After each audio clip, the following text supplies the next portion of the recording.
اگه میخوای یه سوهان اصیل تو خونه درست کنی، از این آموزش غافل نشو. پودر جوانه گندم رو به همراه آرد الک کنید و حرارت بدید تا خامی آرد گرفته بشه. شکر رو به مواد آردی اضافه و مخلوط کنید. بهش 1/2 پیمونه گلاب اضافه میکنیم و هم میزنیم تا جایی که شکر حل بشه. 100 گرم کره یا روغن حیوانی رو اضافه و هم میزنیم. پودر زعفرون و هل رو اضافه میکنیم که عطر و طعم سوهان رو فوق‌العاده میکنه.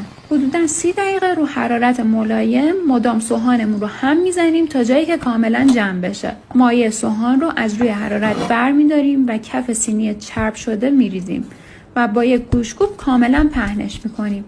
قبل اینکه سرد بشه بهش پسته و پودر پسته اضافه میکنیم و مجدد میکوبیم تا خوب بچسبه. روی سوهان رو به دلخواه برش میزنیم و نیم ساعت داخل یخچال میذاریم تا خودش رو بگیره. به همراه چای میل کنید و از طعم این سوهان اصیل لذت ببرید.